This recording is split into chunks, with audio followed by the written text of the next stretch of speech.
ये रास्ता भी चाहिए हम लोग को। यहाँ बिजली भी नहीं है, कुछ पानी पीने के लिए भी नहीं है, क्या कीजिएगा। हम लोग गरीब है ना। अच्छा, तुम लोग मोबाइल इस्तेमाल कैसे करते हो? मोबाइल तो नहीं करते हम लोग, या मोबाइल भी नहीं है? नहीं करते। आप लोग पानी उनी कैसे पीते हैं? पानी नहीं है तो? पानी नाला से नहीं है। नदी से? हाँ, नदी से। तो वही पानी ही आओ। हाँ, नदी से ढोई के लाने है। कते तब दूर पिए से? है। बड़ी दूर आते नाला दूर है।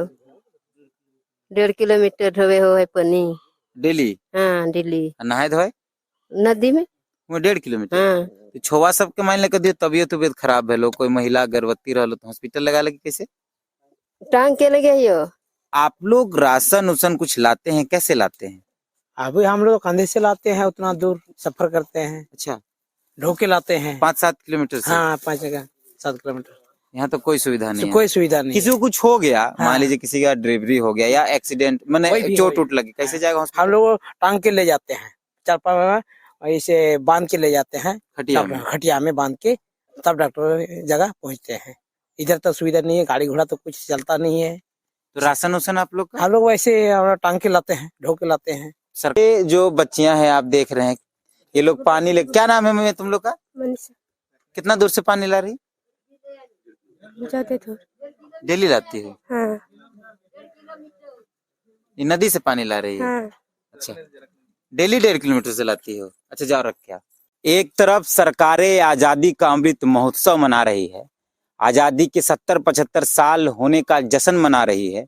एक तरफ सरकारें अपने 3 साल के कार्यकाल को पूरा करके खुशी की बहार बांट रही है, खुशी के रसगुल्ले बांट रही है। करोड़ों रुपए खर्च किए जा रहे हैं सरकारों के कार्यक्रमों के लिए।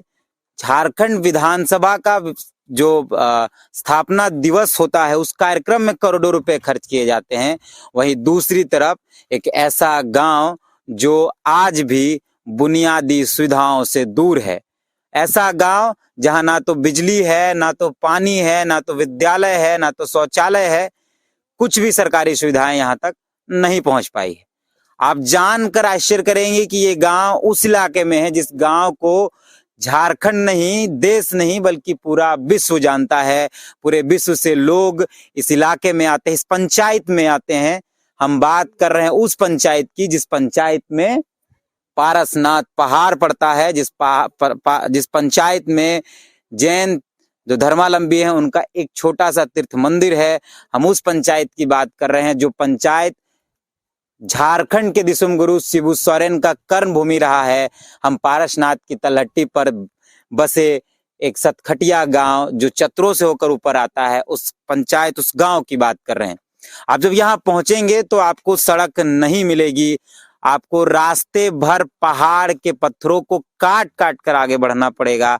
आप जब यहाँ पहुंचेंगे तो आपको पता ही नहीं चलेगा कि हम गांव में पहुंचे हैं या जंगल का ही एक किसी कोने में पहुंचे हैं।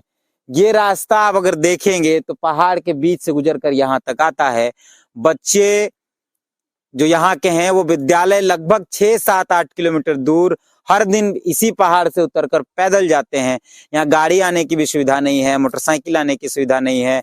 यहाँ के लोग राशन कैसे लाते हैं, यहाँ के लोग अपने बच्चों को विद्यालय कैसे लेके जाते हैं, यहाँ के लोग अगर इनको कुछ हो जाए तो अपना इलाज कैसे कराते होंगे, ये सवाल सबसे बड़ा है। लेकिन इस पर बहस नहीं होगी, बहस इस पर होगी कि पारसनाथ किसका है, बहस इस पर होगी कि पारसनाथ पर जो जैन तीर्थयात्री आते हैं उनके पास कितना पैसा है। इनके मुद्दे पर कभी बात नहीं हो पाती है। ये जो लोग हैं जो पारसनाथ के इस तलहटी पर जो सतखटिया गांव में है, इनके मुद्दे पर बात ही कभी नहीं हो पाती है, ना ही इनकी समस्याओं को मीडिया ने दिखाया। इसका एकमात्र कारण यह है कि इनका अपना कोई मीडिया नहीं है। एकमात्र कारण यह है कि ये सर्वहारा वर्ग है, इसके पास कुछ है ही नहीं, सब कुछ खो दिया गया है। आप जानकर आश्चर्य करेंगे कि झारखंड के मुख्यमंत्री जिस संथाल समाज से आते हैं, ये लोग भी उसी संथाल समाज से आते हैं। उसके बाद भी सिर्फ ये नहीं है कि जो मुख्यमंत्री है वही संथाल समाज से हैं, देश की जो राष्ट्रपति हैं वो भी संथाल समाज से आती है और ये लोग भी संथाल समाज से आते हैं। तो राजनेताओं को शर्म आनी चाहिए। इस तस्वीरों को देखकर राजनेताओं को जरूर खुद पर विचार करना चाहिए, खुद की कार्यशैली पर विचार करना चाहिए इन तस्वीरों को देखकर। हम यहाँ पहुंचे हैं, बहुत संघर्ष कर कर हमारी गाड़ी यहाँ से लगभग 7 किलोमीटर दूर पीछे हमें छोड़नी पड़ी, क्योंकि रास्ता पहाड़िया है और हम यहाँ गाड़ी से आ नहीं पाते। हम पैदल आए हैं। पैदल आने का एकमात्र मकसद ये है कि इनकी आवाज, इनकी बात हम आप तक पहुंचा पाए। यहाँ पहुंचे हैं, बात करते हैं कुछ लोगों से, समझते हैं कि ये बच्चे जो हैं विद्यालय कैसे जाते हैं। पहले बच्चे से शुरुआत करते हैं, बाकी लोग इस बात। क्या नाम बाबू? जग्गू किसको? यहाँ घर है तुम्हारा? हाँ। स्कूल जाते हो? हाँ जाते हैं, कैसे जाते हो? पैदल से। डेली? हाँ। तो कितना दूर में स्कूल है? स्कूल है लगभग 6-7 किलोमीटर। 6-7 किलोमीटर? हाँ। डेली आना जाना करते हाँ, हो? तो डेली कैसे जाते हो इतना दूर? पैदल से जाना पड़ता है, क्या कीजिएगा। एक क्लास में पढ़ते हो? 7 तो कितना घंटा लगता है तुमको उतरने में? 3 घंटा लग। 3 घंटा में उतरते हो? हाँ, और फिर चढ़ने में भी 3 घंटा लगता है। बाप रे बाप, तो तुम 3 घंटा उतर कर पहाड़ से स्कूल जाते हो, हाँ। फिर स्कूल खत्म होके ऊपर आते हो। कै बजे स्कूल शुरू होता है, तुम कै बजे निकलते हो? स्कूल शुरू होता है तो 9 बजे। 6 बजे निकल जाते हो? हाँ। इतना सुबह निकल जाते हो? हाँ, क्या कीजिएगा, पढ़ने तो चाहिए। तो तुमको कभी नहीं लगा कि रास्ता होना चाहिए, स्कूल यहाँ होना चाहिए? वो सब तो चाहिए, रास्ता भी चाहिए हम लोग को। यहाँ बिजली भी नहीं है, कुछ पानी पीने के लिए भी नहीं है, क्या कीजिएगा। हम लोग गरीब है ना। अच्छा, तुम लोग मोबाइल इस्तेमाल कैसे करते हो? मोबाइल तो नहीं करते हम लोग। या मोबाइल भी नहीं है? नहीं करते। चार्ज कैसे करोगे, मोबाइल नहीं रहेगा तो? कभी कोई नेता उतर नहीं आया है? नहीं आया कोई भी। बहुत बेशर्मी की बात है इस देश के लिए और इस राज्य के लिए भी, कि जो नेता अपनी छुट्टियां मनाने के लिए विदेश चले जाते हैं, वो नेता इन जनता की आवाज को सुनकर भी, क्योंकि ऐसा नहीं कि इन लोगों ने लिखा पढ़े नहीं किया होगा, सुनकर इनके गांव तक भी नहीं पहुंच पाते और लोग से बात करते। क्या नाम है दादा आपका? मेरा नाम है कालीचरण। तो आप लोग राशन उसन कुछ लाते हैं, कैसे लाते हैं?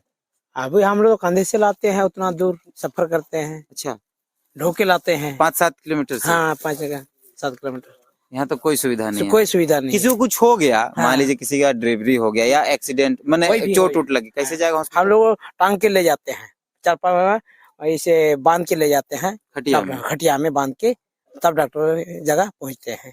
इधर तो सुविधा नहीं है, गाड़ी घोड़ा तो कुछ चलता नहीं है। तो राशन उसन आप लोग का हम लोग वैसे टांग के लाते हैं, ढो के लाते हैं। सरकारी राशन मिलता है? हाँ, सरकारी राशन है, डीलर से मिलता है। मिलता है। हाँ। ये कितना दूर है? वो भी तो 10 किलोमीटर दूरी है। 10 बस। किलोमीटर राशन लाने जाते हैं? हाँ, बाप, सबका बना हुआ है? साहब का नहीं बना हुआ है, कई लोग तो छूटा हुआ है। इसमें ऑनलाइन नहीं है, क्या नहीं है, इस बार जान नहीं पाते हम लोग तो। अच्छा, आप लोग पता भी नहीं चलता? पता भी नहीं चलता है। देश डिजिटल हो चुका है, देश डिजिटल कागजों में हो चुका है, लेकिन यहाँ लाइन तक नहीं पहुंचा है। तो डिजिटल मशीनें और मोबाइल कहाँ तक पहुंचेगा? और लोगों से बात करते हैं, महिलाओं से बात करते हैं। आप लोग पानी उनी कैसे पीते हैं? पानी नहीं है तो? पानी नाला से नहीं। नदी से? हाँ, नदी से। तो वही पानी ही आओ? हाँ, नदी से ढो के लाने जाता। कते दूर से? बड़ी दूर आते, नाला दूर है, 1.5 किलोमीटर ढोवे हो है पानी। डेली? हाँ, दिल्ली नहाए धोए नदी में। वो 1.5 किलोमीटर? हाँ, तो छोवा सबके मान लेकर दियो, तबियत खराब है, लोग कोई महिला गर्भवती रहो तो हॉस्पिटल लगा लगे कैसे? टांग के लगे यो, खटिया बिछा के टाने यो, बांध के अच्छा, वहाँ लेके यो पिपरा दी, तब वहाँ गड़ी मिलतो। तो ककरो अचानक कोनो तबियत खराब हो गए तो मोर मुराई जी वही मर जेतो। कोई इलाज करो? हाँ, कोई ना। अच्छा, तो आप सोचिए कि अगर किसी की तबीयत अचानक खराब हो गई तो उसकी मौत इन्हीं पहाड़ियों में हो जाएगी और उनकी आवाज भी यहीं दफन हो जाएगी, वो वहां तक पहुंच भी नहीं पाएंगे। ये जो बच्चियां हैं आप देख रहे हैं, ये लोग पानी ले, क्या नाम है मैं तुम लोग का? मनीषा। कितना दूर से पानी ला रही? जाते थे। डेली लाती है? हाँ, ये नदी से पानी ला रही है? हाँ। अच्छा, डेली 1.5 किलोमीटर से लाती हो? अच्छा, जाओ रख क्या। तो आप देखिए कि ये लोग कह रहे हैं कि 1.5 किलोमीटर से पानी डेली लेकर आते हैं। आप सोचिए कि जिन विधायकों और मंत्रियों के घर तक पूरा नल सप्लाई पहुंच गया है, उनके बाथरूम तक शावर पहुंच गया है, लेकिन इन गांव वालों के घर तक अभी तक पानी नहीं पहुंचा है। और आज भी 70 साल के आजादी के बाद भी लोग यहाँ पानी तक पीने के लिए तरस रहे हैं, साफ पानी पीने के लिए तरस रहे, नदी के पानी पर निर्भर हैं। अब सवाल यह है कि राज्य की सरकारें, राज्य के मुख्यमंत्री, राज्य के नेता, विधायक और मंत्री, ये जो लोग बार बार विकास की बात कर रहे हैं, उनके चेहरे पर ये जो तस्वीरें हैं, ये तमाचा है और शायद उनको शर्मानी चाहिए। राज्य के मुख्यमंत्री हेमंत सोरेन से ये कहना चाहता हूं अपने तरफ से, पता है कि वो मेरी बात सुनते भी होंगे और नहीं समझते होंगे, ये भी मैं जानता हूं, कि आपके समाज के लोग किस तरीके से बेबस हैं, आपके समाज के लोग किस तरीके से जीवन यापन कर रहे हैं, ये आपको देखना चाहिए। ये वही इलाका है जिस इलाके में आपके पिताजी घूम घूम कर संघर्ष कर रहे थे अलग राज्य के लिए, और आप आज मुख्यमंत्री बने हैं तो आप आंख मूंद चुके हैं और देखना भी नहीं चाहते हैं कि यहाँ पानी पहुंचा कि नहीं, बिजली पहुंचा कि नहीं। आप अगर देखेंगे तस्वीरों में, देखिए पोल लगा हुआ है, पोल कब लगा हुआ है पता नहीं, बिजली की तारें नहीं आई हैं, पोल के नाम पर ठेकेदार को पैसा भी चल गया होगा, पोल के नाम पर कमीशन मिलने वाला कमीशन भी चल गया होगा, लेकिन जिस बिजली को इस पोल पर आना चाहिए था वो बिजली ही नहीं आई। बाकी हम लोग हैं मौजूद और कई लोगों से कई मुद्दों पर बात करने के लिए हम हैं। जोहार।